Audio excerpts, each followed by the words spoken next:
Muy bien. Empecemos entonces. Yo les voy a compartir un PowerPoint. Les voy a ir diciendo algunas cositas.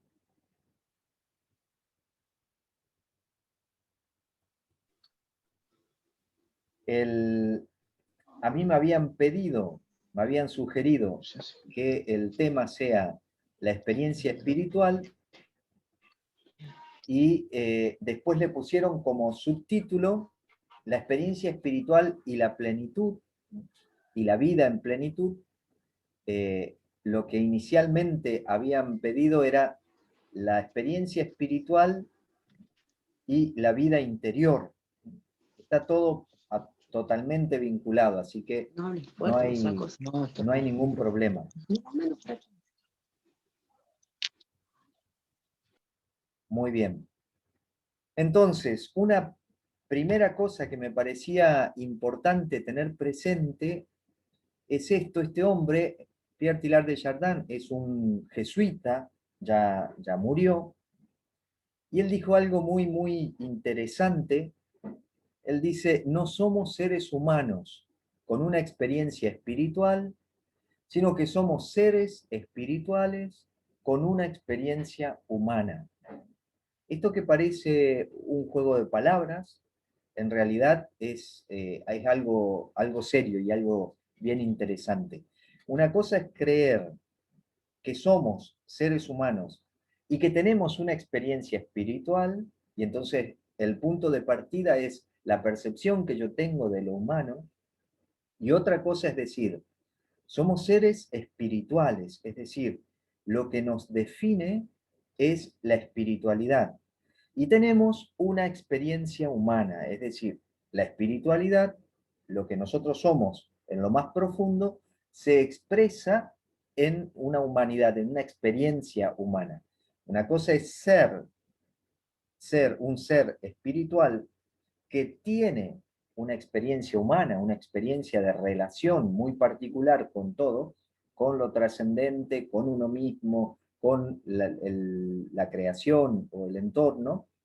Y otra cosa es creer que yo soy todo ese mundo de relaciones y además puedo o no tener una experiencia espiritual. De esta manera, de que somos seres espirituales, sabemos que la experiencia espiritual no depende del credo, o sea, no depende de la fe, sino que todo ser humano es un ser espiritual que tiene una experiencia humana y que se va a cualificar, digamos, esa experiencia humana de acuerdo a lo que vaya experimentando, también de acuerdo a lo que vaya creyendo, ¿no? Pero a lo que vaya fundamentalmente experimentando. Fíjense lo que decía Karl Rahner, otro jesuita. Yo soy franciscano, pero ahora estamos citando puros jesuitas. Karl Rahner, que ya también falleció, un teólogo importante del siglo pasado, él decía: en el siglo XXI, los cristianos serán místicos o no serán. En el siglo XXI, es decir, ahora, ya estamos acá, en el siglo XXI, los cristianos seremos místicos o no seremos. Esto también es muy importante. A veces la palabra mística nos asusta un poquito porque hemos aprendido, se nos ha enseñado, como que la experiencia mística, la experiencia del misterio profundo, radical, ha sido casi un privilegio de algunas personas santas, ¿eh? Qué sé yo, uno piensa en Santa Teresa de Ávila, en San Juan de la Cruz, en toda esta gente así muy grande, muy mística, y entonces parecería que no es algo para todos. Sin embargo, hoy en día se dice que la experiencia mística, la experiencia mística no es el punto de llegada de un itinerario espiritual, sino que es el punto de partida.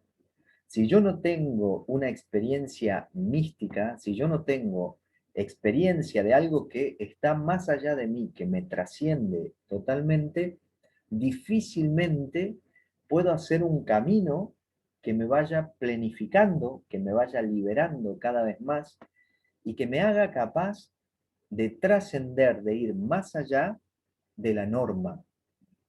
Todos nosotros, o la mayor parte de nosotros, tenemos o hemos tenido la experiencia de que muchas veces la religión se convierte o se ha convertido en una cantidad de normas y de reglas que observar.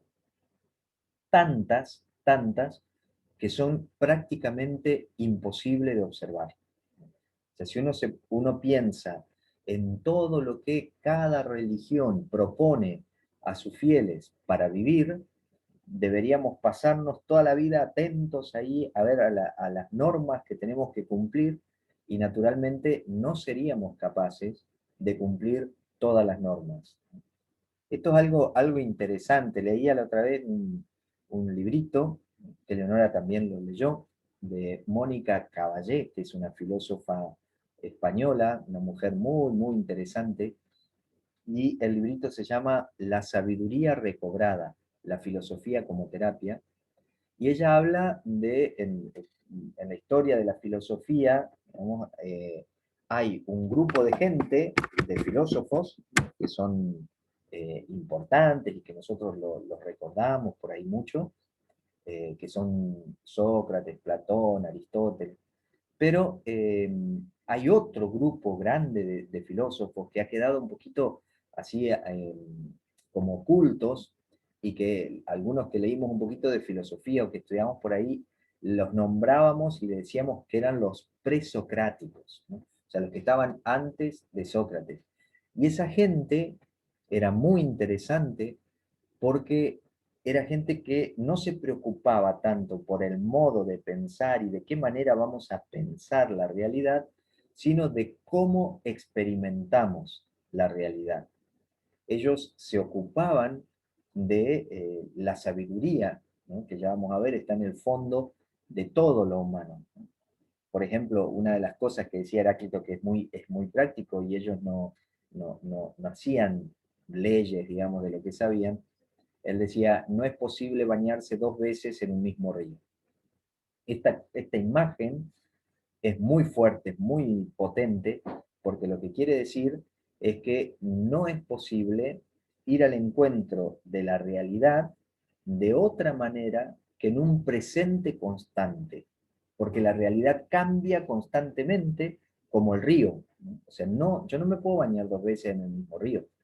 El nombre del río es el mismo. El río cambia constantemente.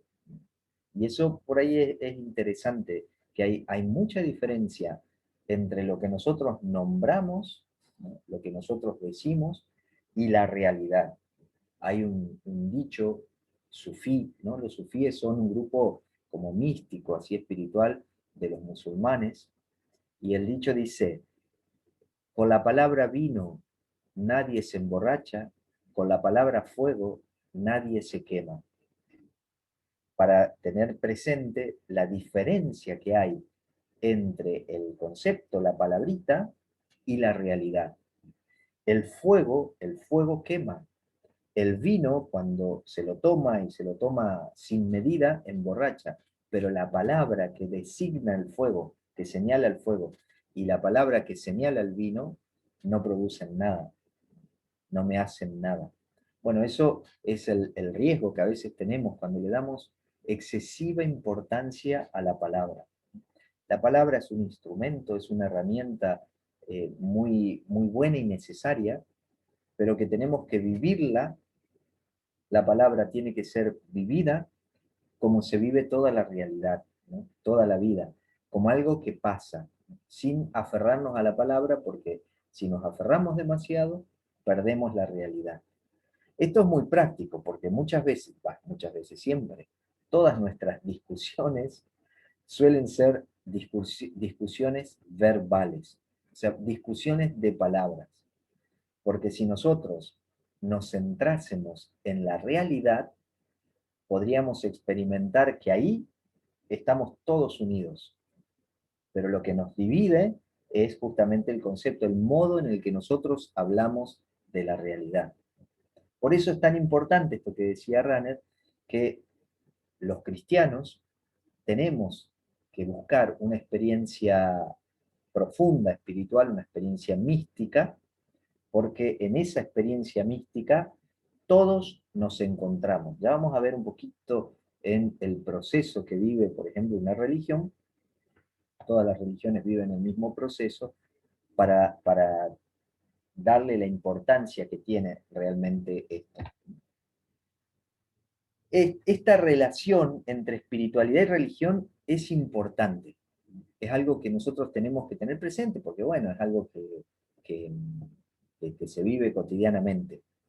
Actualmente, les pongo acá, vemos que se suele buscar más una experiencia espiritual, es decir, aquello que nos permita experimentar a Dios, que la religión.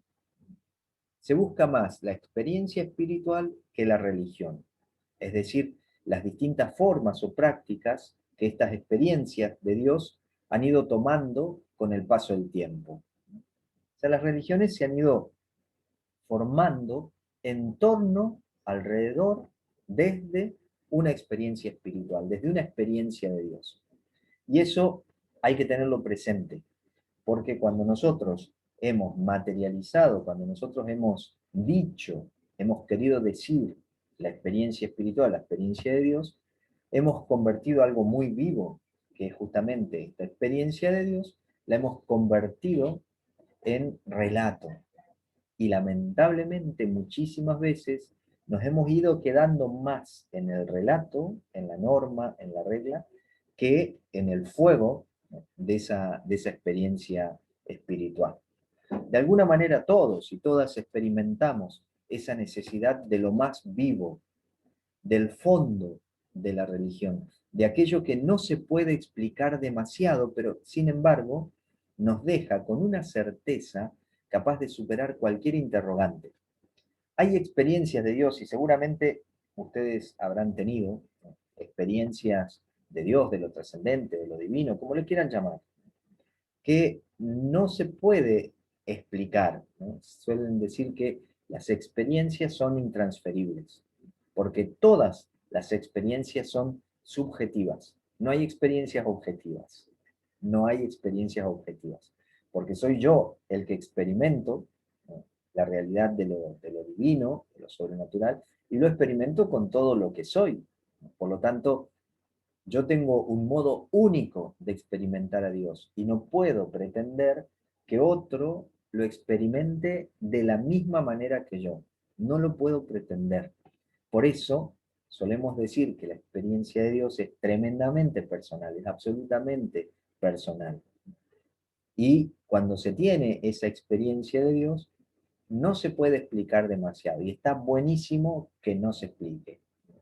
De hecho, la palabra Dios viene de una palabra antigua, muy antigua, ¿no?, sánscrita, que es Dev, ¿no? D-E-B corta. Y esa palabrita significa luz o iluminación.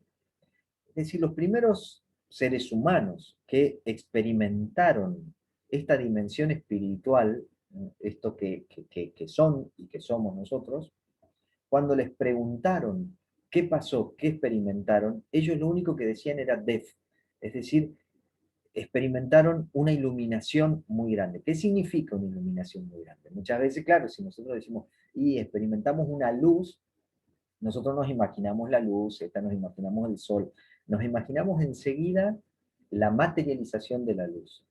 Pero en realidad, en la experiencia espiritual, es más importante el efecto de la luz, es decir, la iluminación, que la luz misma, porque esa luz es absolutamente indescriptible.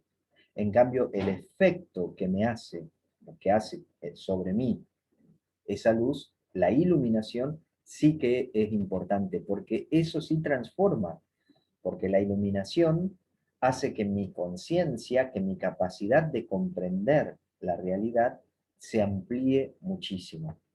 Por eso toda experiencia de Dios es una experiencia de iluminación. En el fondo es una experiencia de ampliación de la conciencia. Entonces uno comprende mucho más algunas cosas, ¿no?, que antes pensaba que eran de una manera y de pronto uno comprende que eran de otra manera. Pongo acá algunas cuestiones sobre la verdadera religión. No la religión verdadera, sino la verdadera religión. La verdadera religión une.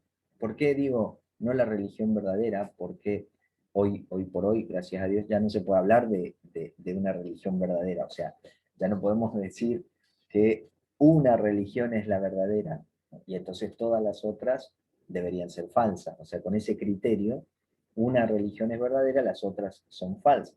Gracias a Dios, hoy por hoy ya no se dice así. Nosotros no podemos decir el cristianismo es la religión verdadera o los católicos tenemos la religión verdadera, porque todas las religiones son verdaderas. Todas las religiones son verdaderas. Por lo tanto, ¿qué es lo que va a dar, digamos, autenticidad, veracidad a las religiones? Que la verdadera religión une, ¿no? Religar significa unir, ¿no?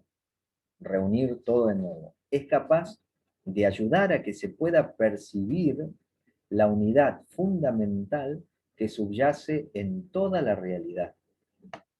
Por lo tanto, una cosa que tenemos que tener presente es que la religión siempre une, siempre une.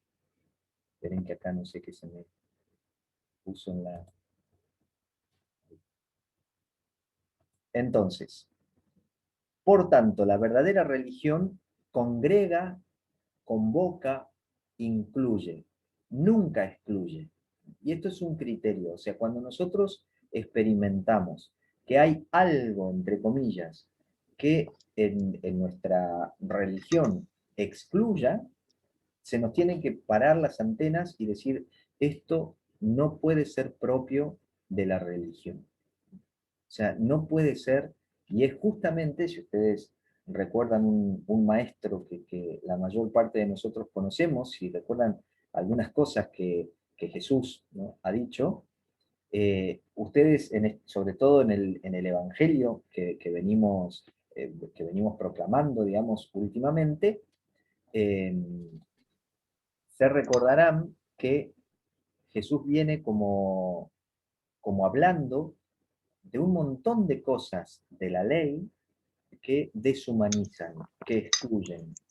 Y entonces va como corrigiendo esas cosas.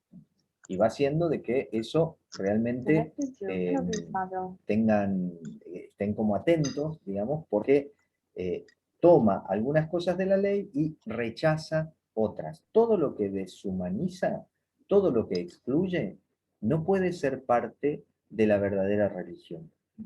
La verdadera religión parte y conduce a la sabiduría, que es el resultado de la experiencia de toda la humanidad.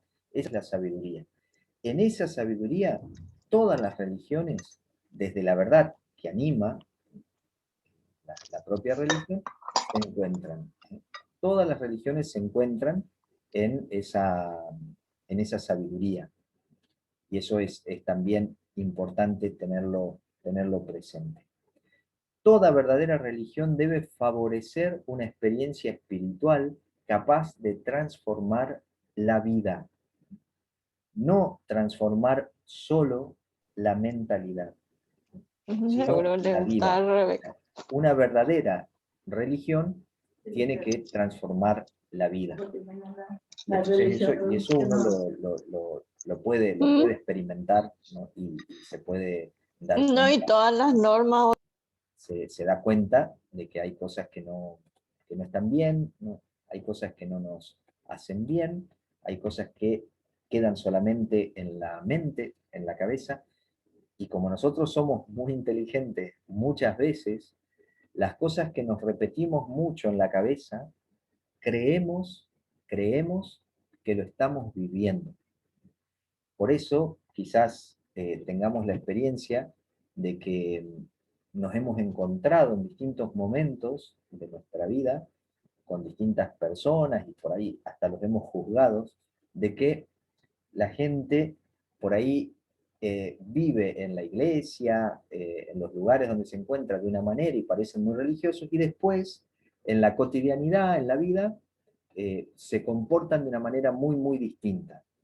Eso significa que tienen un montón de doctrinas, un montón de creencias, de cosas en la cabeza, se lo van repitiendo muchas veces, y como se lo repiten a sí mismos muchas veces, creen que están viviendo una verdadera religión. En cambio, es probable que se esté viviendo un gran ritualismo, ¿no? Se estén viviendo muchas normas, o sea, la observancia de muchas normas, y ahí no hay una transformación de la vida. La vida es transformada cuando se llega a una experiencia espiritual y se trata de vivir todo desde una experiencia espiritual. Les quería señalar un poquito esto, disculpen si me quedo mucho en el tema de las religiones, pero es probablemente lo primero con lo que nosotros nos solemos encontrar, ¿no? Es la experiencia religiosa, ¿no? Más que la experiencia espiritual. Y mucha gente, y sobre todo muchos jóvenes, se han ido alejando de la posibilidad de una experiencia espiritual por una experiencia religiosa negativa. Por eso es que me parece que es importante tomar conciencia en qué momento nos encontramos, ¿no?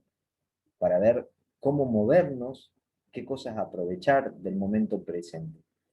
La complejidad de nuestros tiempos nos empuja a un estado de conciencia y profundidad en el que todavía no nos encontramos. Nosotros nos damos cuenta que nuestra conciencia, nuestra comprensión se va ampliando, pero todavía no nos encontramos en los niveles de profundidad que el presente requiere.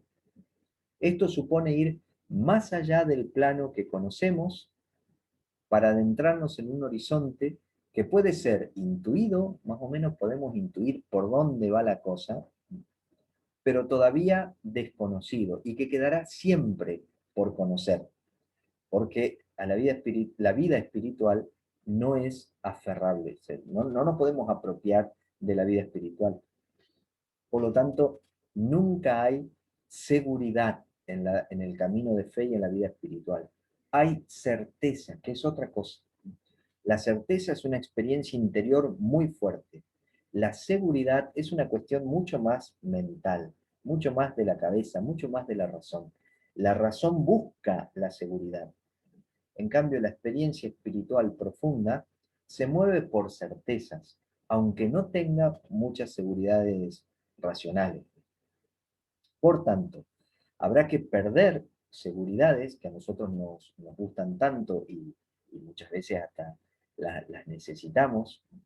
Entonces habrá que perder seguridades en las que todos estamos de un modo u otro instalados y disponernos a nuevos ámbitos de realidad, donde las actuales oposiciones, por ejemplo, si uno piensa en términos de religiones, ¿no? O sea, muchas veces nosotros hemos vivido las religiones como opuestas, ¿no? Y hemos peleado por cuestiones religiosas y demás.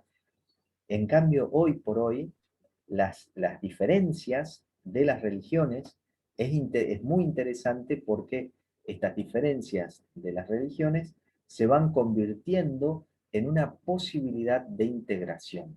O sea, ahora estamos aprendiendo que realmente podemos aprovechar las diferencias, porque, a ver, vamos a ver si sirve la comparación esta.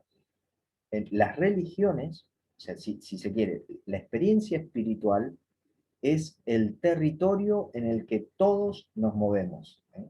La experiencia espiritual es el territorio en el que todos nos movemos. Las religiones son como el mapa, como un mapa, en el que nosotros podemos ver y nos ayuda más o menos a ir a transitar el camino espiritual. Ahora, el territorio espiritual. Todos los mapas son verdaderos, todos los mapas sirven.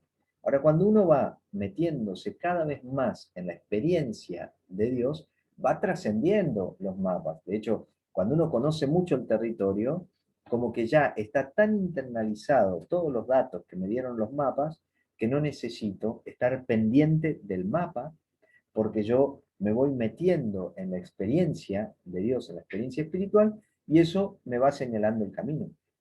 Eso va haciendo que yo sepa más o menos por dónde ir. Hace muchos años, un, un filósofo y teólogo, Romano Guardini, que era cura también, él era ítalo-alemán, y daba clases en Alemania, y los alumnos en un momento le preguntaron, ¿cómo sabemos cuál es la voluntad de Dios? ¿No? O sea, ¿cómo saber cuál es la voluntad de Dios? Y él le dijo, la voluntad de Dios es que hagas lo que tenés que hacer inmediatamente. Eso es maravilloso. O sea, ¿cuál es la voluntad de Dios? Que hagas lo que tenés que hacer inmediatamente. Y dejar de llenarte la cabeza con cosas. Vieron que a veces uno se levanta a la mañana y dice, hoy voy a hacer esto, esto, esto. Ahora, cuando se pone a pensar un poquito, empieza a desechar. Qué sé yo, ponele. Yo esta mañana dije, bueno, yo anoche dije, mañana me voy a levantar temprano, así camino un poco, corro un poco, hago un poco de ejercicio. Si uno hace eso, porque bueno, eso es lo que tengo que hacer inmediatamente, por lo tanto eso es voluntad de Dios, si yo le doy un poquito de calce, un poquito de cabida a lo que me diga la cabeza, claro, cuando suena el despertador tempranito, yo digo, bueno, pero vale la pena que me levante así tan temprano, que después voy a andar cansado, no tiene sentido, y ya me embarullo y termino no haciendo eso que me iba a hacer mucho bien. Por eso la voluntad de Dios es que hagas lo que tenés que hacer inmediatamente. Cuando a vos se te ocurre algo bueno, cuando uno tiene una emoción así de algo bueno y que hace bien, hay que hacerlo. Sin tantos miramientos, sin pensar tanto. Porque en realidad lo que hace que uno se frene y que muchas veces desista es la cabeza que trata de que uno no salga nunca del estado de confort, ahí de donde uno está cómodo, ¿no? Donde uno está tranquilo, de ahí no quiere que salga. ¿Por qué? Porque salir de ahí es arriesgar. Y arriesgar puede ser que gane, como puede ser que pierda. Puede ser que acierte, como puede ser que caiga en el error. Pero lo que el ego, digamos, no sabe, lo que la cabeza no sabe, es que acierte o erre, hay una sola posibilidad positiva, que es aprender. Si yo acierto, aprendo, si yo erro, aprendo. Es más, si yo acierto, corro el riesgo de aferrarme a lo que me hizo acertar, y corro la tentación de repetir eso en el futuro, y como la vida es como un río que cambia todo, hago de nuevo, repito lo que me produjo un éxito y no me funciona más. Porque el éxito, el acierto, produce una adicción. O sea, uno se aferra de aquello que le dio éxito. En cambio, el error nos enseña y nadie se aferra a un error. O sea, nadie quiere repetir el error, o sea, nadie quiere repetirlo, entonces yo me desprendo inmediatamente. El error me enseña y se retira. El éxito me enseña y permanece obstaculizándome nuevas experiencias. Por lo tanto, muchísimas veces el éxito se queda obstaculizando el crecimiento.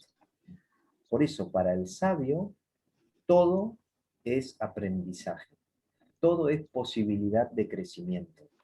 Y el error es simplemente parte del camino, nada más. Por lo tanto, cuando el ego me diga, no hagas eso porque puede ser que erres, pero también puede ser de que me vaya bien, y me paraliza, que eso es el miedo, ¿no? Entonces me paraliza y yo no arriesgo, lo que está haciendo el ego es evitándome el crecimiento. Y eso es una pena. O sea, que yo renuncie a crecer por miedo es una pena, realmente. Entonces, en este presente tenemos que aprender que todos los mapas nos pueden servir. Todos los mapas nos pueden servir. Y eso sería buenísimo, ¿no? O sea, es buenísimo que yo pueda experimentar que, que puedo servirme de todos los mapas, sin miedo, sin miedo. Nosotros muchas veces hemos experimentado en la iglesia la demonización de lo que desconocemos. Muchas veces, yo ahora estoy en Río Cuarto, ¿no? Pero en otros lugares también.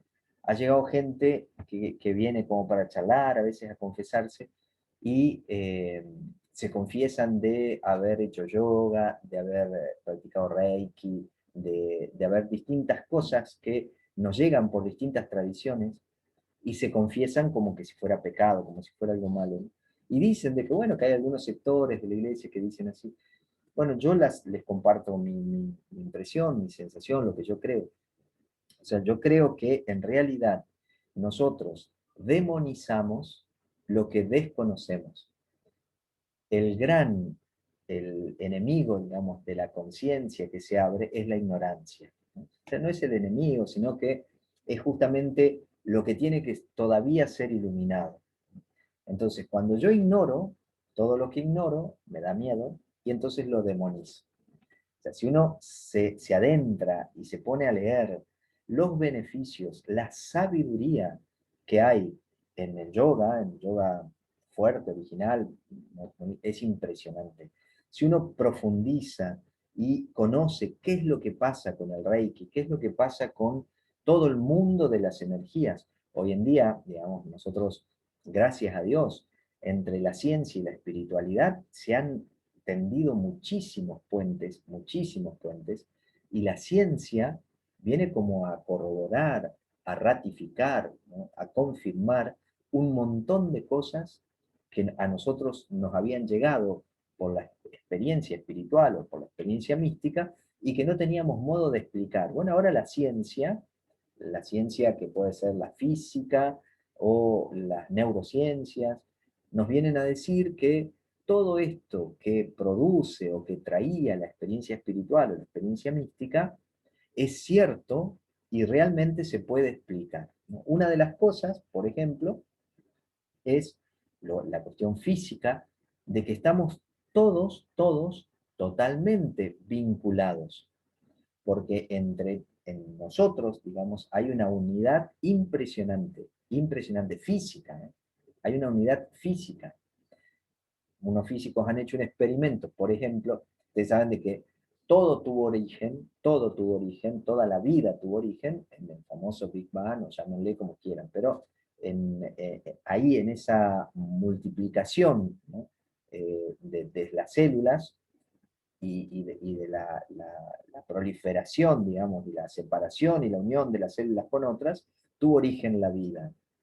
Entonces hicieron un experimento de la partición de un átomo, ¿no? Partieron un átomo, esta unidad así más profunda de la materia, y lo separaron por miles y miles de kilómetros, estos dos pedacitos de átomo. Y lo que le hacían a un pedazo, lo sufría o lo padecía también el otro pedazo, aunque estaban separados por miles de kilómetros. Entonces eso demostraba la unidad que hay entre todos los átomos, ¿no? Todo lo que nos compone a nosotros. Por lo tanto, nosotros estamos absolutamente interrelacionados. Hay un montón de cosas que nosotros decíamos, ¿no? Por ejemplo, de la oración de intercesión, ¿no? De que es importante rezar por la otra persona, o sea, es importante que el amor, el afecto que yo tengo por otro, se vuelva oración, se vuelva intención o vaya dirigido por una intención, era importante, y eso produce un efecto. Claro que sí, porque estamos totalmente unidos a ese nivel también. No por cuestiones mágicas, ¿no? Por cuestiones así espirituales que hemos, ¿no? Le hemos dado así como muchos nombres y qué sé yo. No es por eso, ¿no? No es por eso, simplemente porque estamos todos totalmente unidos y eso es maravilloso. O sea, el que nosotros podamos encontrar que la ciencia ahora nos aporta un montón de elementos para poder comprender un poco más lo que pasa, yo creo que es un regalo inmenso. que nosotros podamos aprovechar los aportes de las distintas tradiciones es un regalo inmenso, porque se van a ir integrando, y este es el futuro de las religiones, ¿eh? O sea, el futuro, gracias a Dios, es que nos vamos a ir integrando mucho más en favor del bien común, del bien de toda la humanidad. Vamos a ir compartiendo riquezas y así nos vamos a ir haciendo mucho bien entre todos. ¿Por qué? Bueno, si hablamos de un futuro de las religiones es porque han tenido un pasado y por tanto hay que hablar de procesos. Todas las religiones han tenido un proceso por el que han pasado por diferentes etapas, ¿no? A lo largo del tiempo, a lo largo de la historia. Se podrían distinguir muchísimas, ¿no? Se podrían hacer muchas divisiones. Nosotros vamos a simplificar mucho y vamos a detenernos en una descripción de este proceso de las religiones en tres etapas. Todas las religiones han pasado por estas tres etapas. La etapa chamánica, la etapa sacerdotal y la etapa de la sabiduría. La primera etapa, la etapa chamánica, es la etapa donde se experimentaba mucho el fuego, ¿no? O sea, donde la experiencia espiritual era tan fuerte, que se experimentaba así como a flor de piel, ¿no? Todavía sin una forma, o sea, no había normas, ¿no? Entonces, el chamán, que era una especie de sacerdote, de gurú, digamos, era el mediador entre todos los mundos, ¿no? Entre el sopramundo, entre el inframundo, entre el mundo de la materialidad. Entonces, el chamán lo que hacía era, atravesando todos estos mundos, sin tanta división, ¿no? Las divisiones van a venir después, trataba de sacar toda la sabiduría que podía de todos los lugares por donde se movía el chamán. Y entonces traía a la comunidad toda esa sabiduría, pero primaba tremendamente la experiencia espiritual. Hay pueblos y pueblos originarios, ¿no? Que tenemos todavía.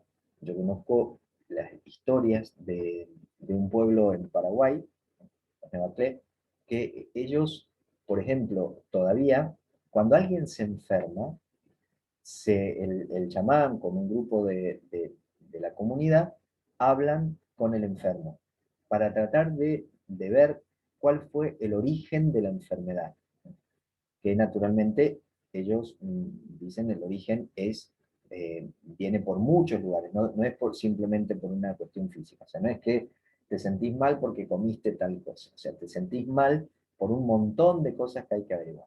Entonces se habla con el enfermo, se habla con la familia del enfermo y se lo lleva a una especie de templo donde el chamán va rezando, va haciendo oraciones y va ayudándole a recomponer toda su vida. Después que se produce todo esto, recién puede volver a su casa. La, la, la virtud, digamos, sanadora del chamán era fundamental, ¿no? Fundamental. Una segunda etapa es la etapa sacerdotal. Y acá es donde se empezaron a dividir las cosas, donde aquella experiencia, que era una experiencia muy fuerte de fuego, muy originaria, se empieza a normatizar, no para hacer algo más rígido. La idea inicial era para mantener el fuego. O sea, ¿cómo podemos hacer para mantener la posibilidad de este fuego? Entonces empiezan a crear normas. El problema es que a medida que pasa el tiempo, la gente estuvo más pendiente de las normas que de la experiencia del fuego. Y eso es algo que Mónica Caballé dice, que aquellos que no entienden bien a los filósofos presocráticos y que le pedían que esa experiencia de la sabiduría ellos la vuelvan normas y reglas, lo que no entienden, dice ella, es que si ellos hubieran hecho eso, los que seguían después iban a estar más pendientes de las normas que de la sabiduría. Y eso es algo que muchas veces nos pasa, lamentablemente, porque hemos pasado, pero siglos y siglos y siglos de mucha norma, de muchas reglas, de muchas cosas, que claro, se han ido incorporando a nosotros como que si uno no cumple todo eso, no experimenta a Dios, por ejemplo.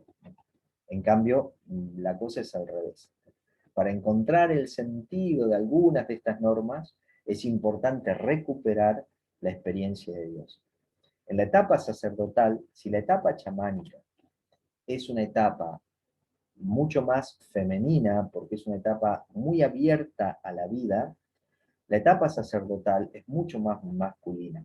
Y ahí es donde empieza, por ejemplo, la historia del cristianismo, ¿no? O de la tradición judeo-cristiana, la cosa se empieza a centrar mucho más en la figura del hombre, ¿no? Del varón. Y esto es un tema, ¿no? Que todavía estamos transitando, ¿no? Mucho, que a medida bueno, que vamos avanzando en la historia, estamos atravesando, justo ahora nos encontramos en una reivindicación, ¿no? De los derechos de la mujer, o sea, la mujer empieza a reaccionar ante un montón de cosas y de abusos que se cometieron y parecían que eran normales, ¿no? Bueno, ahora hay un despertar también de la conciencia ahí, se dice, no, no, o sea, esto no es normal, no tiene por qué ser así, se ha hecho así, se ha sostenido esto durante siglos, ¿no? Como que si estaba bien, ¿no? Pero bueno, ahora sabemos que no, o sea, no es que eso no está bien, ¿no? Y por lo tanto se está recuperando una conciencia de igualdad que tiene muchísimo que ver con lo que somos. Somos todos iguales. Ya mañana seguramente vamos a ver un poquito por qué esto de que somos todos iguales. O sea, ¿es algo a lo que tenemos que llegar o es algo que verdaderamente somos, ¿no? Es un punto de partida. Eso vamos a ver un poco mañana. Entonces la etapa sacerdotal es donde se empieza a estructurar, ¿no? La religión. Y la última etapa es la etapa de la sabiduría, que acá yo me quiero detener un poquito más, porque es la etapa en la que nos encontramos actualmente. Este tercer momento llega muy lentamente, ya hace años, ¿no? Que empezó a asomarse, a llegar, ahora se está intensificando como resultado de la sedimentación de las etapas anteriores, ¿no? De la etapa sacerdotal, y también como la constatación y la superación. Experimentamos durante muchos siglos, ¿no? Una etapa de mucha rigidez y ahora se empieza a pasar a esta etapa de la sabiduría. La división entre lo sagrado y lo profano se va disolviendo. Vieron que antes es como que se podía distinguir mucho más fácil. Esto es bueno y esto es malo. Esto es sagrado y esto es profano. Esto está bien hacer y esto está mal, qué sé yo, ponele adentro de una iglesia estaba bien rezar las misas nuestras hasta hace un tiempo atrás, hasta hace unos años atrás, eran tristísimas, tristísimas. De a poquito se empezó a meter otros instrumentos, que sé yo, una guitarra, y la guitarra era un signo de lo profano, de lo mundano, de lo que era un signo de diversión, porque ustedes imagínense lo que era el armonio o el órgano, el sonido ese, con la guitarra. Claro, la guitarra era mucho más festiva, ¿no? Más chicharachera, y entonces era como, ¿cómo vas a meter eso en una misa? Gracias a Dios ahora, bueno, se va naturalizando, normalizando, entonces vamos viendo en eso, que es simplemente una cosa, una caricatura, pero en un montón de cosas vamos viendo que el límite divisorio entre lo sagrado y lo profano se va disolviendo. La mirada sabia sabe descubrir lo sagrado en el corazón de lo profano, de lo secular, pero ya no oponiéndolo a lo profano. Esto también estuvo en el origen del cristianismo. Imagínense que, por ejemplo, hay un montón, la mayor parte de nuestras fiestas son de origen pagano, ¿no? O sea, la fiesta, el nacimiento de Jesús, no es que nació el 24 de diciembre, era la fiesta del sol. Y entonces, para identificar, ¿no? El astro mayor, ¿no?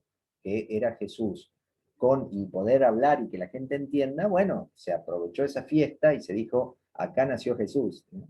Digamos, había un montón de cosas profanas. Nosotros, el cristianismo está cargadísimo de cosas profanas Ah, que se han ido como, sí, como volviendo religiosas, digamos, ¿no? Entonces se va recuperando lo sagrado de todo lo profano. Para el sabio, como para el bueno, todo es bueno. En la experiencia mística, lo que tienen los místicos, yo les comento algo de Ángela de Foligno, ¿no? Que es una mística franciscana. Ella decía, cuando yo me encuentro en el seno de la Trinidad, es decir, cuando me encuentro en lo más profundo de Dios, veo que Dios está presente en todos lados y que Dios está igualmente presente en el cielo que en el infierno, en un ángel que en el demonio, en una obra buena como en un adulterio o en un homicidio. Dios está igualmente presente. No es que en las cosas buenas está más presente, las cosas malas están menos presente, no. El místico ve, se da cuenta que Dios está igualmente presente en toda la realidad. Imagínense lo que significa vivir desde ahí. O sea, si yo soy un experto, experto significa una persona experimentada en la visualización de este Dios presente en toda la realidad, yo no puedo percibir ningún aspecto de la realidad como adverso o enemigo, porque Dios está presente en toda la realidad. Por lo tanto, mi actitud frente a la realidad jamás va a ser de resistencia, va a ser de una inmensa apertura, inmensa apertura. Estas cosas son muy prácticas después, ¿eh? O sea, todas estas cositas tienen una repercusión práctica en el día a día muy, muy grande. La mirada sabia, todo espacio y todo tiempo, para la mirada sabia, todo espacio y todo tiempo, es oportuno para percibir la presencia de lo divino, la presencia de Dios, que subyace en todo, a la que todos tienen acceso, todos tienen acceso. Y esto es en la etapa de la sabiduría. En la etapa sacerdotal estaba lleno de mediadores.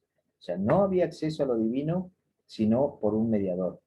Fíjense que toda la sacramentología dentro de la iglesia, el mediador principal para la mayor parte de los sacramentos es el sacerdote.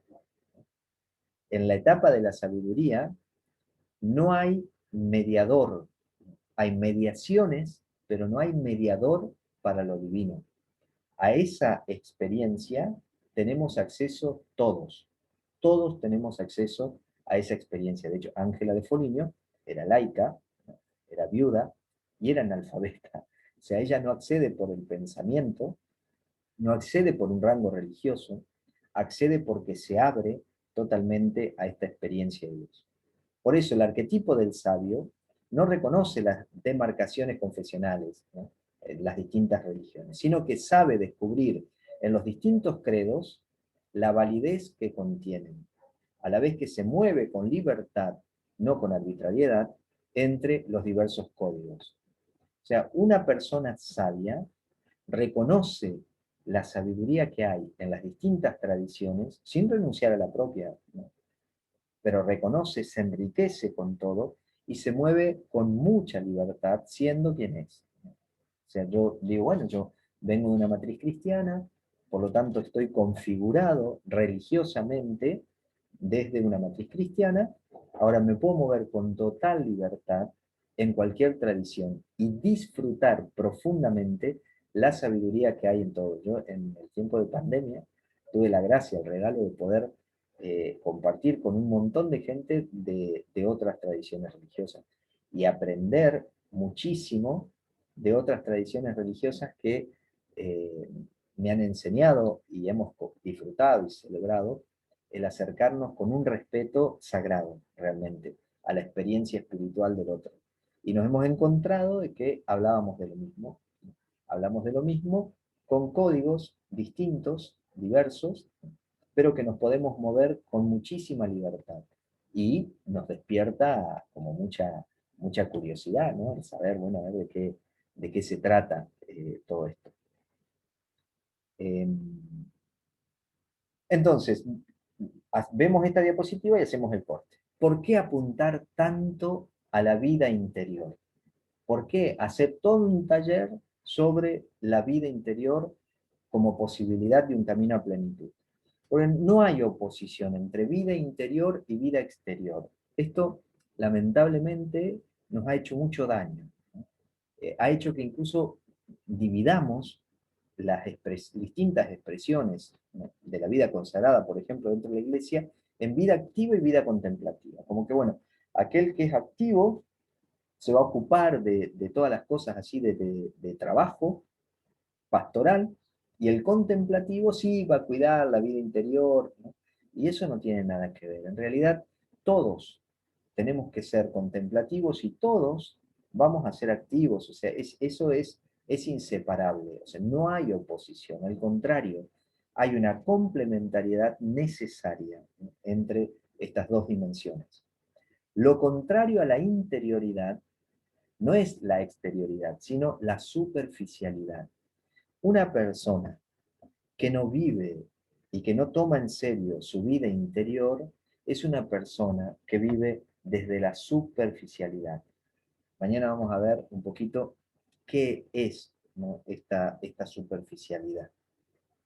San Bernardo decía, a mayor interioridad, mayor dulzura.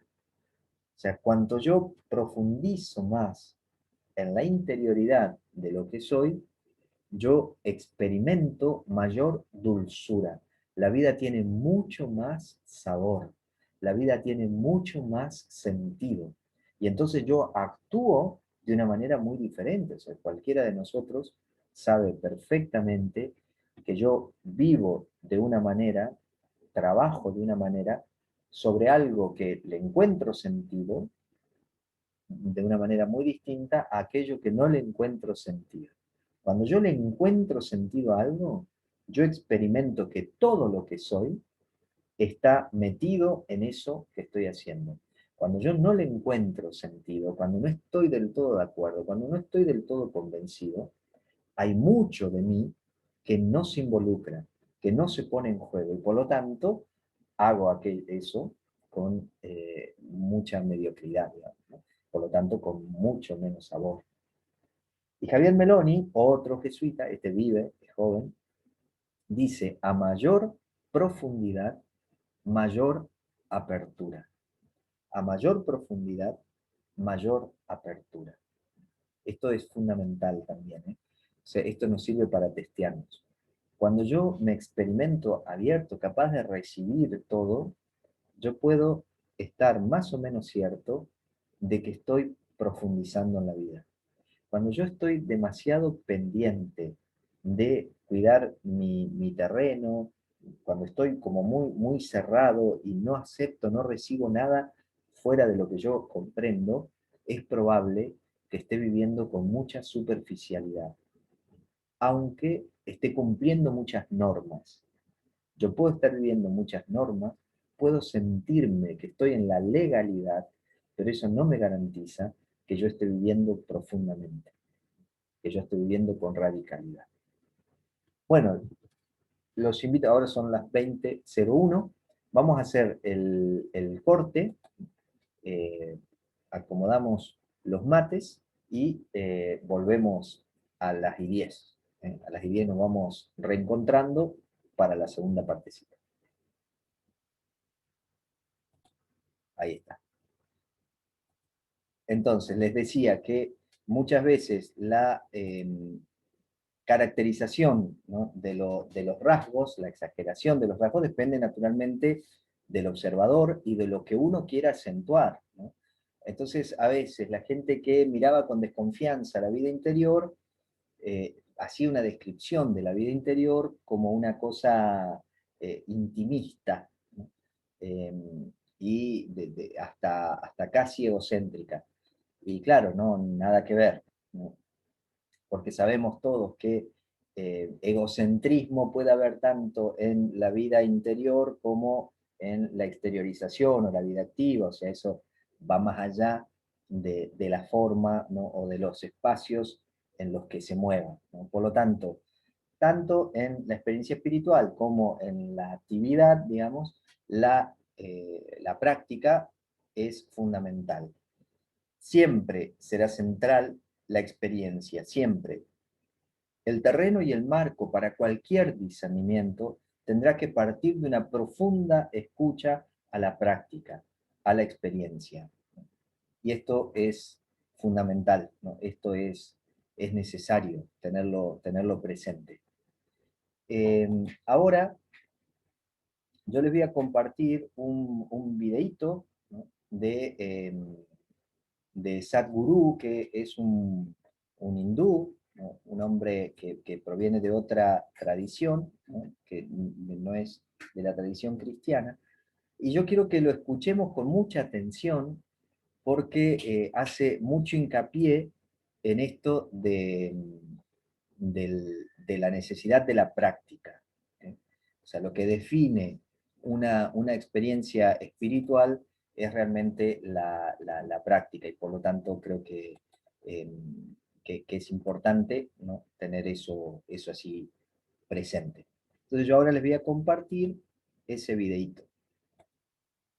A ver si funciona todo bien. Estaría bueno que cuando yo lo largue, ustedes me digan si lo están escuchando bien. A ver si encuentro a alguien. Ahí, acá.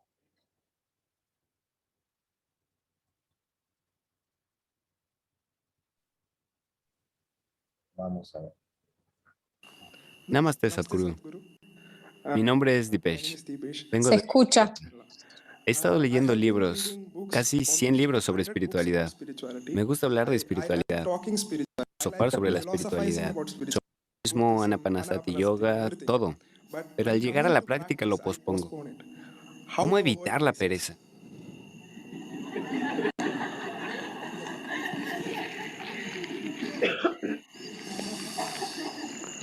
Así que no puedes pensar en ello, no puedes hablar de ello, porque cualquier cosa que pienses y hables no es espiritualidad. Ni siquiera es buena literatura. De verdad, créeme, hay mejor literatura en el mundo que libros espirituales. Sí, los 100 libros que leíste no crearon suficiente sed en ti para hacer algo al respecto. No hay nada espiritual en estos libros. Si creó un anhelo de ti que no pudiste evitar hacer algo al respecto, entonces ese libro está bien. Incluso ese libro no es espiritual, al menos es inspirador. Te inspiró lo suficiente como para dar un paso. Y 1.000.000 de palabras que lees no tienen ninguna consecuencia. Si das un pequeño paso, vale por todas las escrituras del planeta.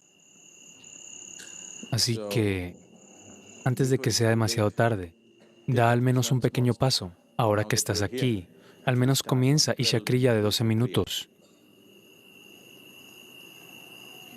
Y lo he diseñado especialmente para gente como tú. Tiene palabras en la meditación.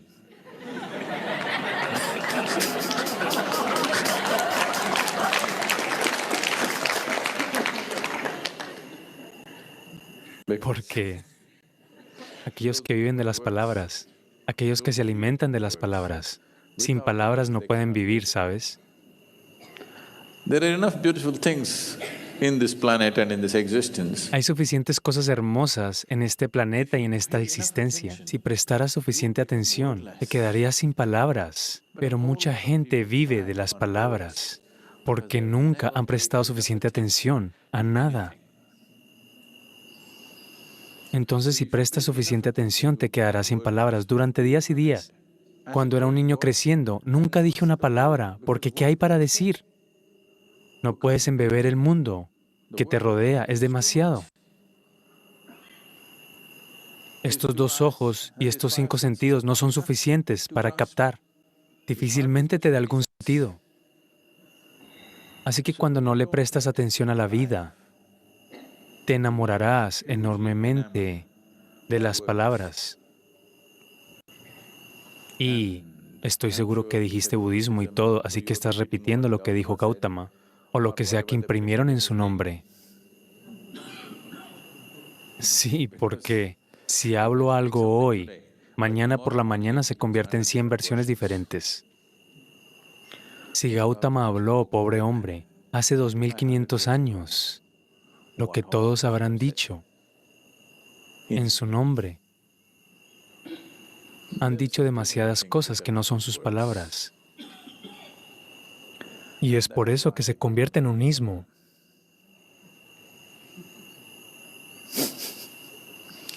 Se ha convertido en un ismo, eso significa que no tiene nada que ver con el Buda. El budismo significa que todas las personas a su alrededor crearon muchas cosas. Buda es una cosa diferente.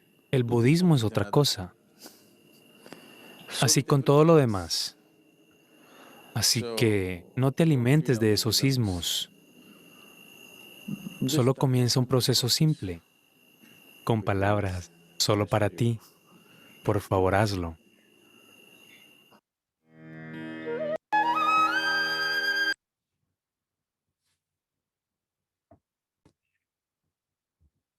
Esto entonces que dice Sadhguru, que es muy interesante, vieron que la cosa empieza con un joven, ahí no lo muestran, pero un joven que ha leído mucho, ¿no? Ha leído mucho de espiritualidad y sin embargo, dice, la práctica le cuesta un montón y la pregunta que le hace es, ¿cómo vencer la pereza?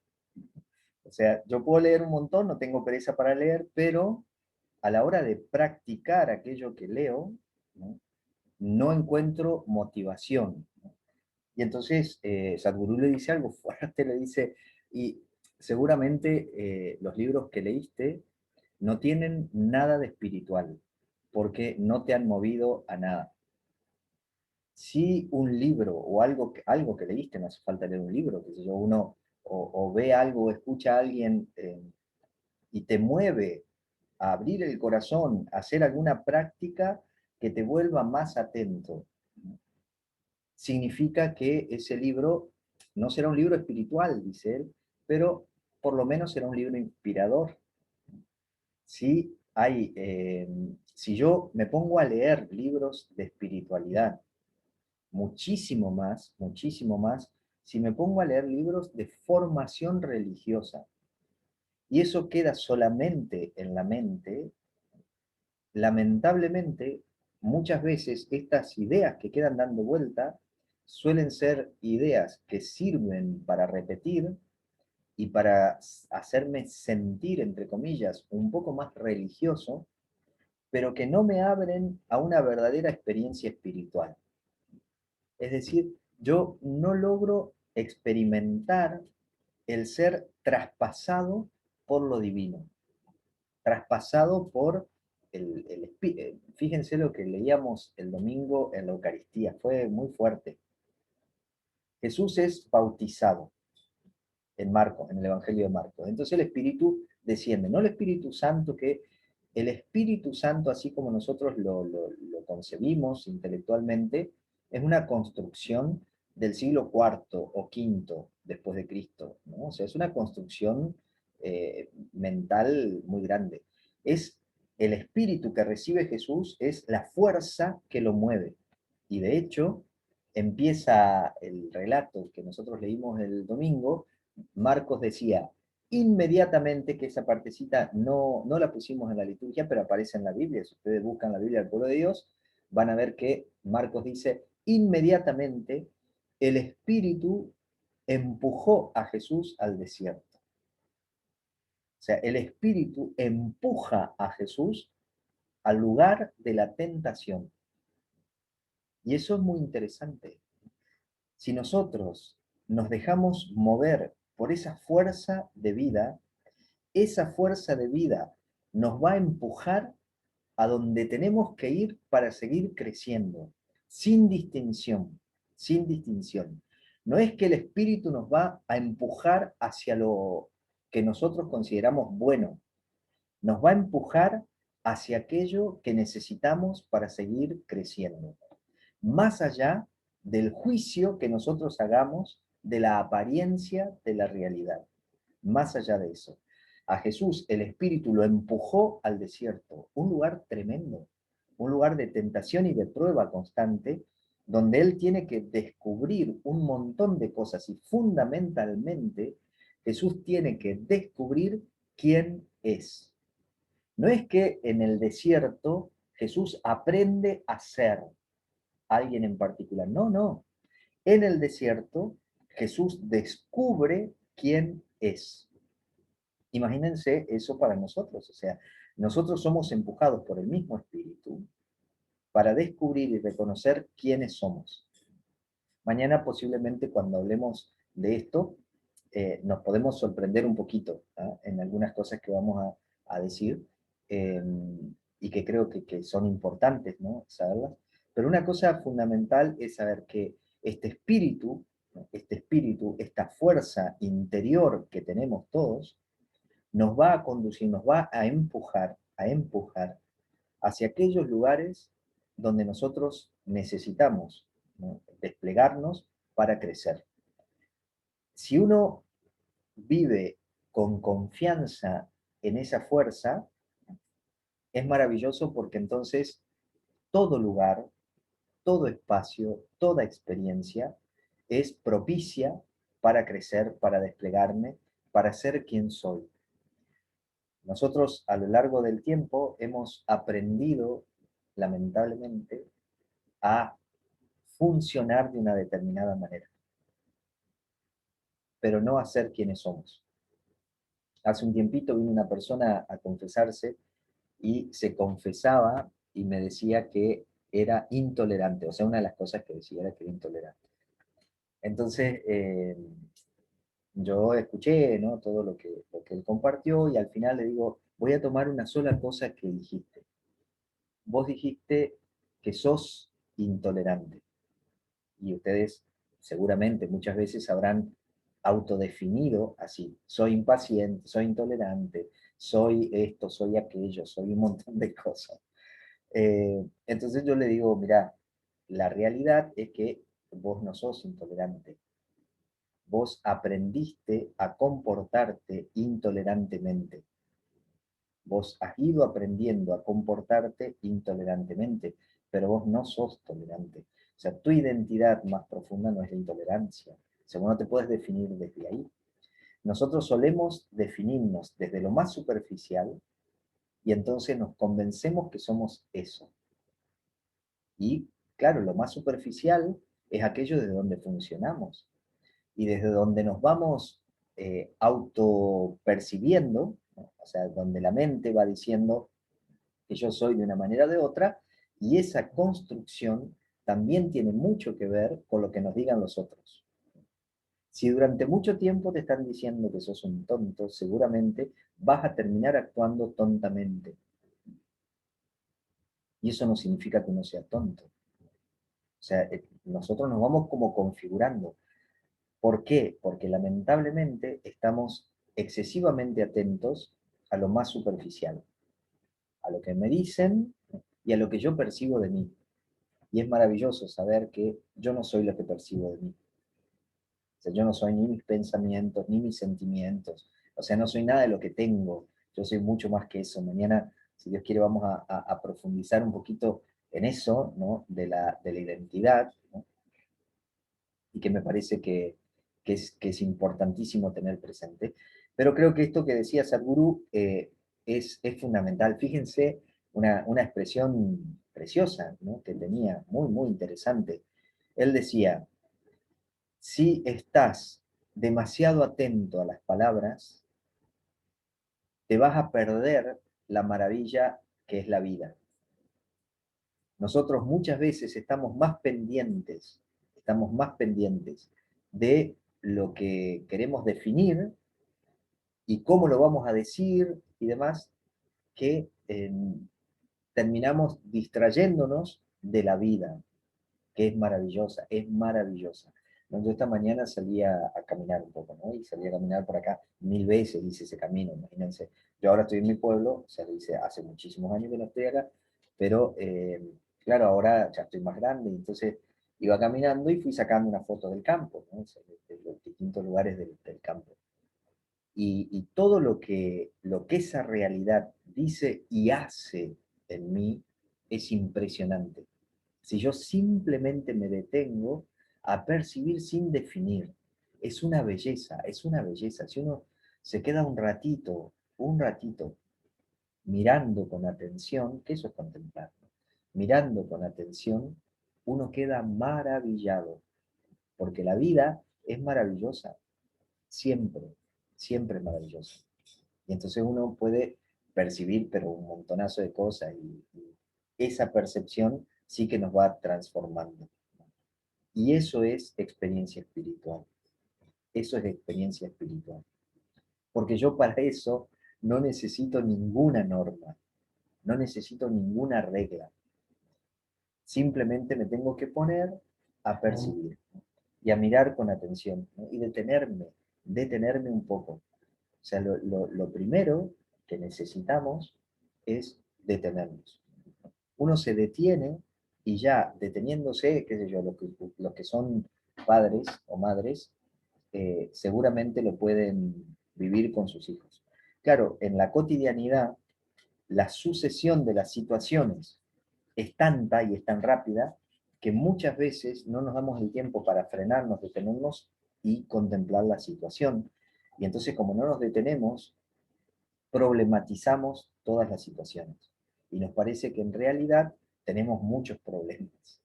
Y en realidad no, o sea, hay muchas situaciones, pero problemas no. O sea, no existen, no puede ser que un hijo sea un problema. No es un problema un hijo.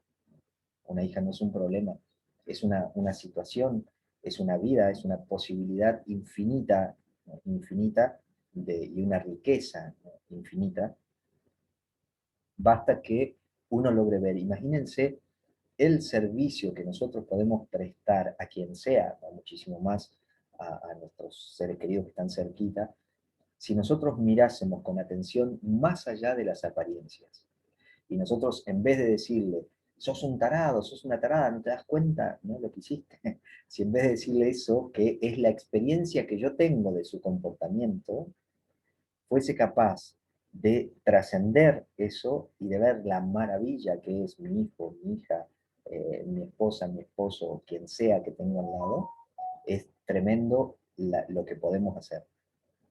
En un momento, yo leía una viñeta de Mafalda, ¿no? La genia, Mafalda es un libro de sabiduría. Y estaba el papá de Mafalda ahí arreglando las plantas, y estaba arrodillado enfrente de una planta que está toda seca, así que no. Y entonces él pasa a Mafalda y lo mira, y el papá le dice, no sé qué pasó, porque le hice lo mismo que todas las otras plantas, le moví la tierra. Y Mafalda le grita, llegó la primavera, y la planta florece toda. Entonces lo mira el papá y le dice, información, ¿no? O sea, lo que le faltaba a la planta era información, ¿no? No necesitas más que informarle de una situación, de un contexto, o nosotros diríamos informar a la otra persona de lo que la persona no es capaz de percibir en ella misma. Y eso no es mentir, eso no es estar sobándole el lomo a una persona para... No, no, no. Eso es decirle realmente lo que es, porque muy probablemente no sea capaz de percibirlo por mil situaciones, por mil cosas. Pero me parecía que este videíto de Sadhguru es interesante y nos puede despertar a que no basta ni sirve leer un montón de bibliografía o leer algunas cosas, basta simplemente detenerse para mirar y vivir con atención la vida. Si ustedes tienen memoria, lo que somos capaz un poco más grandes y que hemos tenido abuelos y gente que por ahí vivía en el campo o en pueblos un poquito más tranquilos, eh, el modo en que encaraban la vida era impresionante. O sea, hoy en día, una persona que trabaja en el campo, nosotros decimos que es una vida muy sacrificada. En ese tiempo no se miraba así la vida del campo, o sea, no era una vida sacrificada, era la vida, era la vida, y era la posibilidad de un montón de cosas. Y uno escucha las anécdotas ¿no?, narradas por esta gente, y vos decís, es clarísimo que se vivía con una intensidad impresionante, impresionante. Se disfrutaba la vida, se saboreaba la vida, ¿no? Era otra cosa. Ahora, ¿qué pasa? ¿Por qué no se vive así? Porque estamos a las corridas, porque no nos detenemos, porque creemos que nuestros vacíos que intuimos y que nos hacen mucho ruido, se van a llenar de sentido si logramos hacer algo significativo. Y no nos damos cuenta que absolutamente todo tiene sentido. No necesitamos estar buscando algo significativo. Basta que nosotros prestemos atención para encontrar el significado profundo que tiene todo, absolutamente todo, todo. Y que la vida es para mí uno de los descubrimientos así existenciales, lindos de esta pandemia, de este año pasado, ha sido que la experiencia de que la vida no se equivoca nunca, no se equivoca nunca. O sea, la vida, nosotros podemos juzgar, ¿no?, de que hay algunas cosas que son mejores que otras, pero la sabiduría de la vida nos va presentando todo lo que necesitamos a cada uno, ¿no?, de una manera maravillosa. Incluso cuando aparece la muerte. Yo el sábado pasado celebré un matrimonio de una pareja, ella, Pauli, el papá falleció de COVID en abril del año pasado. Ella se iban a casar en agosto, bueno, al final con todo el tema de la pandemia no pudo ser, y se casaron el sábado pasado. Fue hermoso, hermoso, fue hermoso, realmente disfrutamos esa celebración de una manera tremenda, a mí me emocionó un montón, y Pauli tuvo el tiempo para hacer su proceso de duelo mucho mejor que si hubiera tenido que casarse, hubiera podido casarse en agosto. O sea, la vida, la situación, es impresionante, pero la vida le dio el tiempo que necesitaba, fuimos charlando, por supuesto, todo el tiempo, y le fue dando el tiempo para poder llegar al sábado pasado de la manera en que llegó, que fue precioso, fue maravilloso. Yo le dije, una de las cosas más lindas que celebraba, que disfrutaba, era verlos a los dos con una naturalidad tremenda, tremenda, ¿no?, y celebrando, disfrutando, hermoso. La vida no se equivoca nunca. Basta que nosotros miremos, nos detengamos un poquito con atención, ¿no?, a percibir la vida.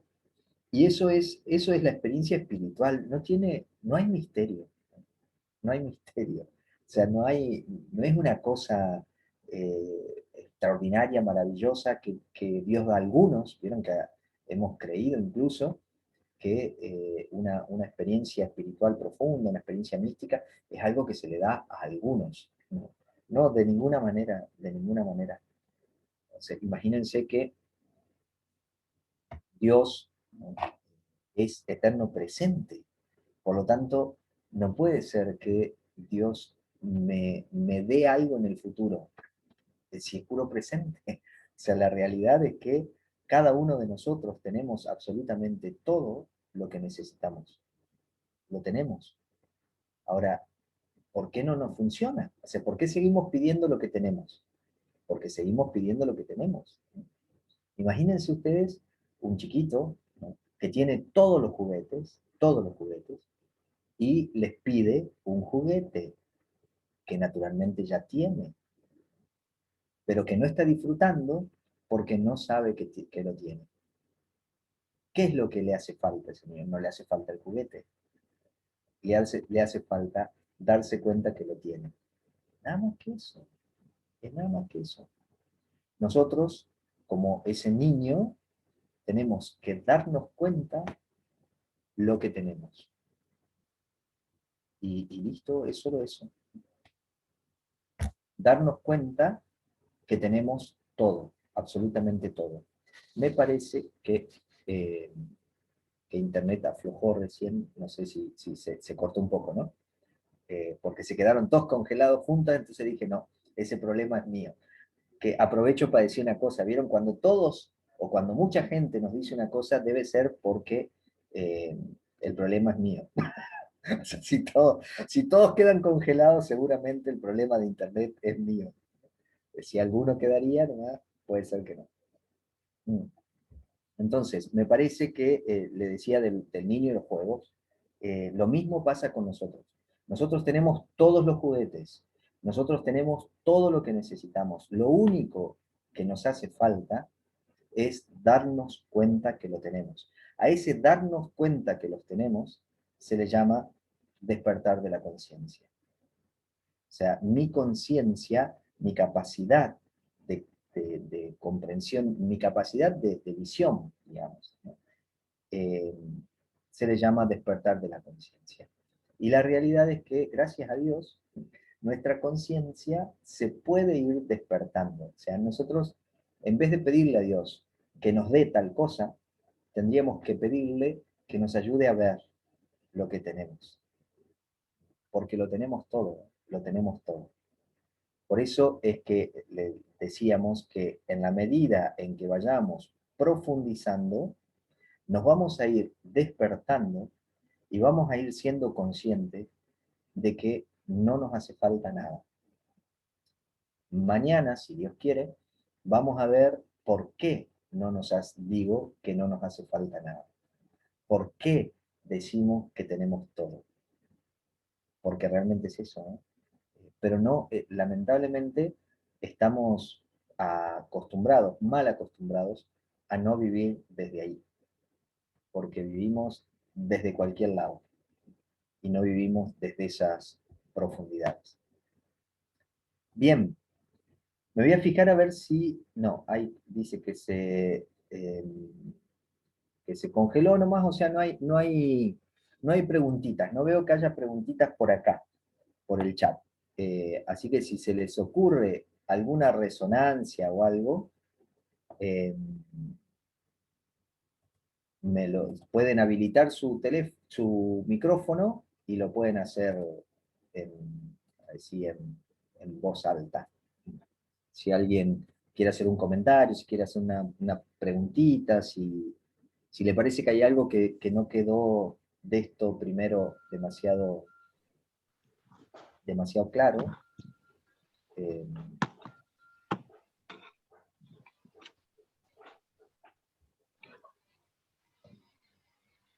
Hola Gus, ¿Cómo vamos? ¿Qué tal, Juan? perdón, llegué tarde. Tenés media Una falta. media falta, sí, tal cual. Aunque no, porque vos le mandaste el mensaje a mi señora, a mí nada. No importa, Es verdad. como Sí, somos una sola carne, no hay problema, nos llega igual. muy bien. No, esa primera parte, ¿está grabado en algún lado? Sí, sí, sí. Sí. Sí, después te Porque, paso dónde lo podés encontrar. buenísimo, buenísimo. El final me encantó y creo que da para pensar y meditarlo bastante. Así que me gustaría escuchar esa primera parte y ya tengo lo que has ido diciendo después. Bárbaro.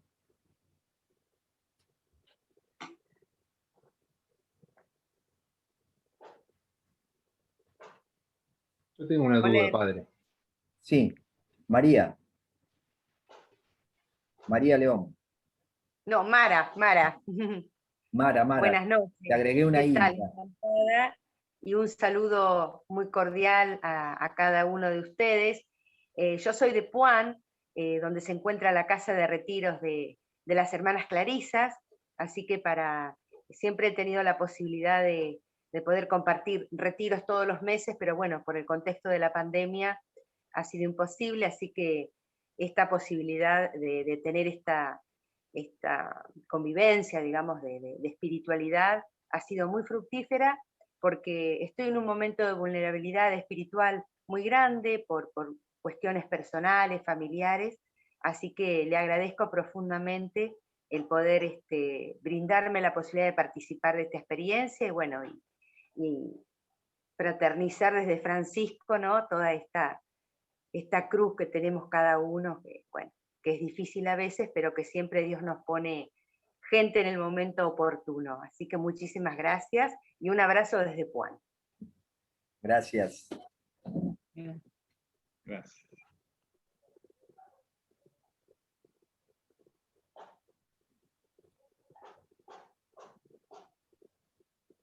Una pregunta, padre. Sí. Yo estaba escuchando muy atentamente lo interesante que fueron esas etapas, esos procesos que viven las religiones. Y ahora estoy leyendo mucho sobre San Francisco, sobre la figura de San Francisco, y veo mucho de, digamos, a pesar de que fue una persona que vivió en la Edad Media, una persona que buscó superar esa etapa sacerdotal de la Iglesia, o dotarla de una mayor sabiduría, sobre todo teniendo en cuenta que uno era una persona, digamos, formada, instruida, digamos, según los cánones de la época. Yo digo, el mensaje franciscano sigue siendo un poco, o sigue buscando, incluso desde el origen, ¿no? Desde sus orígenes, superar esa etapa, si quiere, bastante reglada, normada de la Iglesia.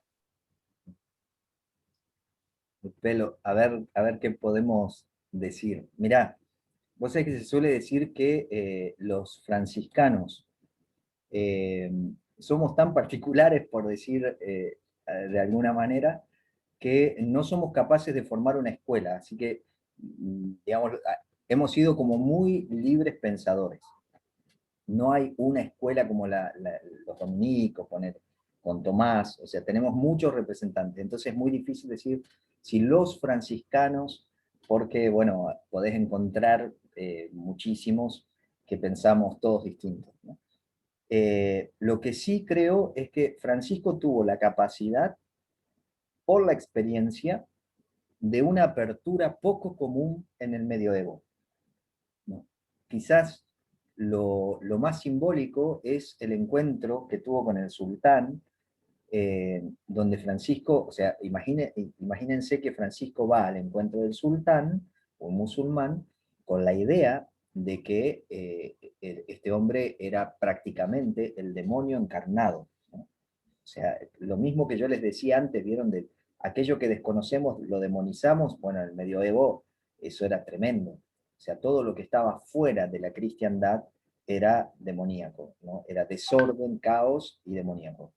Entonces, Francisco pide autorización para ir al encuentro del sultán, porque quería convertirlos, digamos, y en realidad lo que hace es encontrarse con una persona más religiosa que él mismo, y encontrarse con un pueblo tremendamente religioso, de manera que cuando él vuelve, dice que tenemos que aprender de ellos, y ahí es donde se instaura. O sea, ellos tenían 7 veces al día que tocaban la campanita y se ponían a rezar. Entonces él ahí empieza a pedir, manda una carta a todos los intendentes, digamos, de las ciudades, diciéndoles que de alguna manera, en distintos momentos del día, llamen al pueblo a la oración. De ahí después sale la tradición del ángel y las 3 veces al día, ¿no? Todo eso. Pero viene de esa experiencia de encontrarse con un pueblo tremendamente religioso, con el que comparten muchísimo, y se da cuenta que nada que ver con lo que él había aprendido.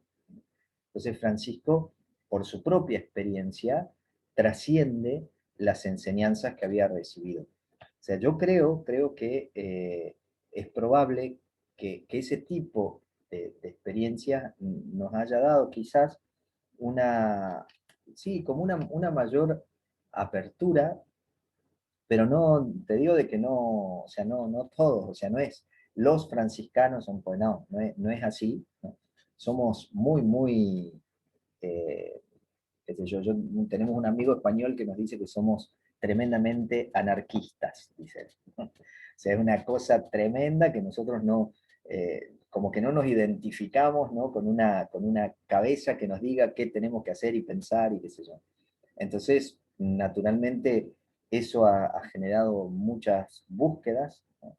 Eh, y creo, me parece, que algunas intuiciones de la espiritualidad franciscana hacen que se pueda ir pasando eh, más serenamente a esta etapa de la sabiduría, digamos, ¿no? Que trasciende. Trasciende significa ir más allá de la ley, no contra la ley. O sea, no tiene sentido ir contra la ley, porque se supone que cualquier ley que exista, en el origen, tiene que haber sido buena, que después, con el tiempo, seguramente se corrompió, ¿no? Porque bueno, nosotros somos así. Y nosotros tendríamos que tener la suficiente sabiduría como para poder discernir las leyes, ¿no? Y decir, esto está, qué sé yo, el otro día leíamos el encuentro de Jesús con el leproso, ¿no? Y el leproso va y le dice, si querés, podés purificarme. El leproso transgrede la ley, ¿no? Porque el leproso no se podía acercar a una persona sana. Transgrede la ley, va más allá de la ley y se acerca a Jesús.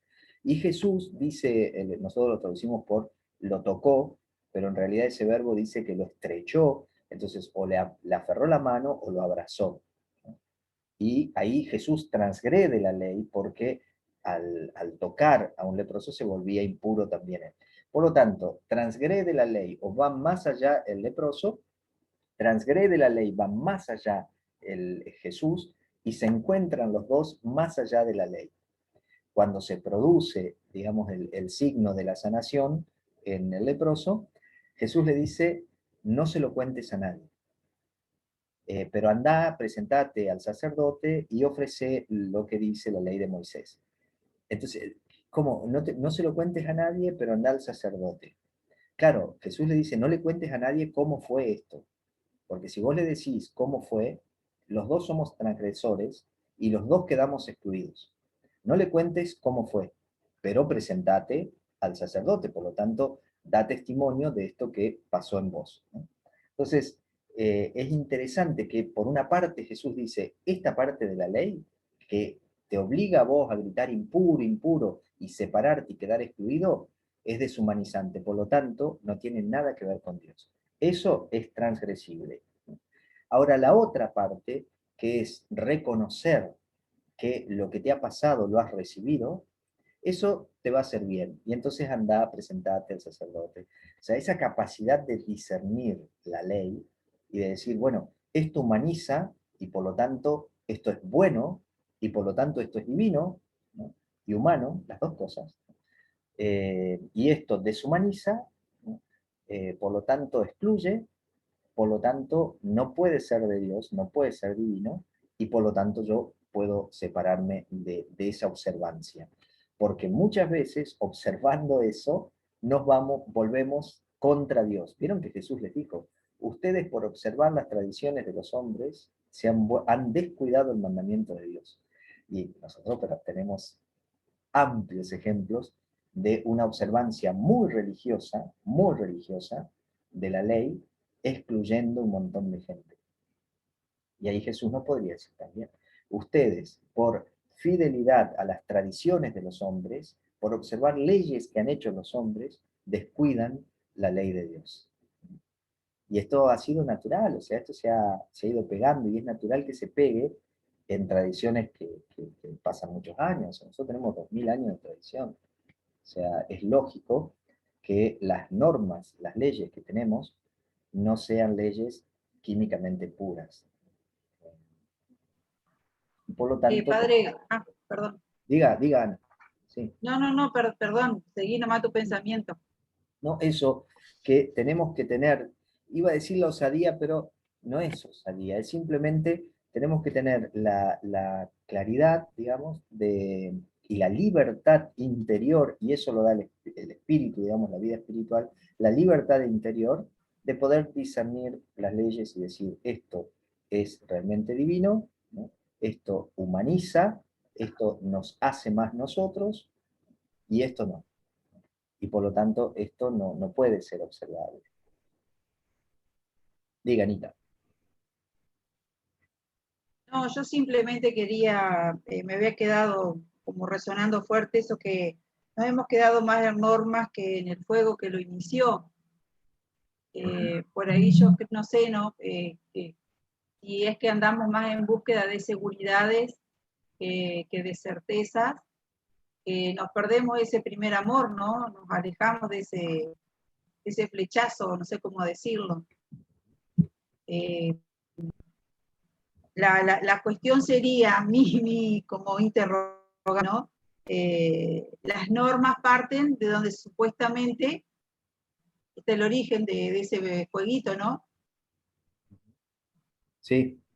¿Cómo hacemos para que ese fuego no se apague, para que ese amor inicial no, nada lo opaque, nada lo dañe,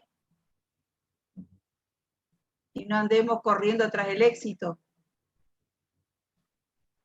Sí. Bueno, hay un montón de cosas ahí. O sea, detrás del éxito corre el ego, ¿no? Y el ego, mañana hablaremos un poquito de ese señor que nos acompaña a todos. Y lo otro tiene mucho que ver con el sistema de creencias que tenemos. Hay un autor, voy a decir algo medio fuerte, y va a quedar grabado, eso es una pena, pero bueno, hay un autor que dice que las creencias que son construcciones mentales, son como las anteojeras de los caballos que nos impiden ver la realidad. Muchas veces las creencias, dice él, nos impiden el acceso a la verdad. Y eso es complicado, ¿no? O sea, las creencias que nosotros nos hemos construido nos impiden el acceso a la verdad. Nosotros diríamos, a ver, permítanme traducirlo más en códigos cristianos católicos. Los dogmas, el habernos quedado con dogmas que han tenido una formulación, ¿no? En un contexto muy particular y se ha congelado ahí, muchas veces los dogmas nos impiden el acceso a una comprensión cada vez más profunda de la realidad de Jesús. Por ejemplo, Javier Meloni, él dice que los cristianos tenemos que seguir creciendo en una comprensión cada vez más profunda y real de Jesús. Claro, nosotros tenemos muchos dogmas. El otro día estuve hablando con una hermanita que es muy formada, ella hizo todo el currículum teológico, ¿no? Y entonces yo le dije una cosa así que sonaba medio fuerte, parece, de Jesús, y me dice, no, no, no, no, no. Dice, no, porque yo entiendo que quieras como profundizar y actualizar el dogma, ¿no? Pero no ir contra el dogma. Digo, no estoy yendo contra el dogma, estoy ampliando el dogma, ¿no? Y seguía así insistiendo, ¿no? Desde esa postura. Entonces yo le digo, a ver, por un momentito, trata de centrarte en la experiencia, más allá del dogma. En la experiencia, más allá del dogma. Y es impresionante lo que pasa. Cuando nosotros nos centramos en el dogma y nos mantenemos en un nivel mental tremendo. Y las discusiones son discusiones mentales. Ahora, cuando nosotros decimos, a ver, vayamos a la experiencia, tratemos de habitar, de aterrizar en el campo de la experiencia. No del dogma, de lo que nos han dicho, sino de la experiencia. Y ahí encontramos que el fuego del que decía Sana se reaviva porque está. Pero muchas veces está tan tapado de las cenizas, ¿no?, de estas creencias, que parece que no está. Y a veces hay que liberarlo, ¿no?, de las cenizas y empezar a soplar con fuerza, ¿no?, para que el fuego de nuevo vuelva a arder, ¿no? Y no se pierde nada. O sea, a veces uno tiene la sensación que si se me caen las creencias, pierdo todo. Y no, no, no, al contrario, al contrario.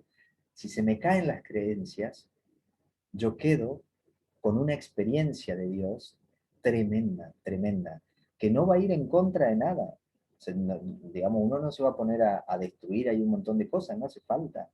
¿Por qué? Porque la experiencia fundamental de ese fuego es la unidad. Por lo tanto, uno no tiene que ir en contra de nada, ni mucho menos de nadie. Y se realiza lo que nosotros deseamos profundamente, porque todos nosotros tenemos un deseo inmenso de ser uno. ¿Cómo se traduce? De llevarnos bien con todos. O sea, todos nosotros quisiéramos que todos nos quieran y poder amar a todos. Y que esto sea, pero así. y estar libres de prejuicios, libres de juicios, libres de condenas, libres de todo eso, para realmente disfrutar el que somos uno. Todos queremos eso, todos deseamos eso. Entonces, si eso se libera, es impresionante. O sea, lo que pasa es impresionante. Gracias a Dios está pasando. Gracias a Dios está pasando. Ayer estuve en Urdinarren, bueno, las que son de acá, Anita sabe, Urdinarren está por acá nomás, y estuve con Raúl Benedetti, un curita que estuvo acá muchos años. Y me decía Raúl que está con una relación con los pastores, hay varias iglesias evangélicas, con los pastores hermosa.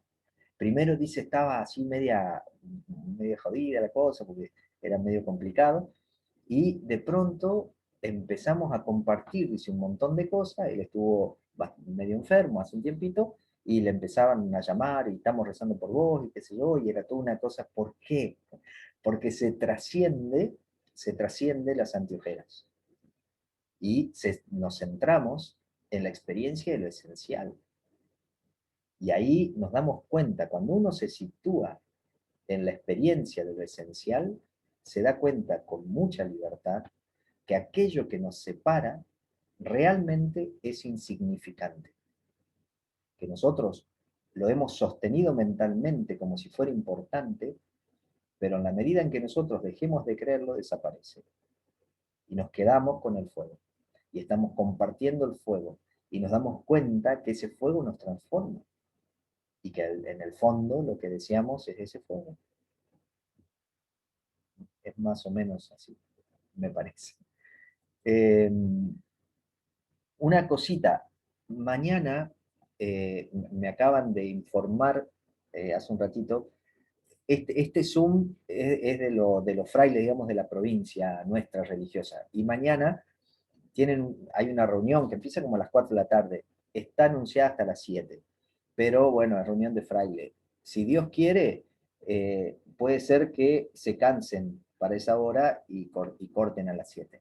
Si no, puede ser que se extiendan un poco, ¿no? Que se extiendan como hasta las 7:15, 7:30. Yo les pido disculpas por la desprolijidad de mañana, pero la invitación es que estemos más o menos atentos. Ustedes no van a poder entrar hasta que yo no habilite este lugar, ¿no? Así que ustedes pueden llegar a intentar, ¿no?, entrar y creo que no van a poder entrar si yo no entro. Entonces, en cuanto se pueda, igual yo voy a, digamos, en principio, antes de las 7:20, no voy a empezar. Aunque nos podamos conectar antes de las 7:20 no voy a empezar. Si la cosa se estira hasta las 7:30 en la reunión de los frailes, empezaremos a las 7:30. Pero bueno, yo a las 7:20 voy a tratar de estar, ¿no? Digamos, si está desocupado a las 7:20, largamos a las 7:20. Pasanos el WhatsApp de esos frailes y les vamos mandando mensajitos para que corten. Sí. Gustavo, Sí. ¿querés que te habilite una sala desde mi Zoom y te mando todo? ¿Te sirve? El tema es cómo comunicamos a todo el resto, ¿no? La tendría que habilitarla ahora. Claro, o sea, la cosa sería habilitarla ahora, que nos quedemos todos conectados. Si me esperan, la habilito y me vuelvo a conectar. La pones en el chat, la copiamos la dirección y entonces largamos a las 7. Bueno. ¿Les parece? Bancame, salgo, habilito y vuelvo a entrar. Perfecto. Dale. ¿Te parece? Sí, o sea, podemos bancarnos un rato, o sea, no salgamos de acá y entonces Eleonora después nos puede pasar. No, quiero... Mientras tanto podemos, si quieren, bueno, yo voy a cortar para no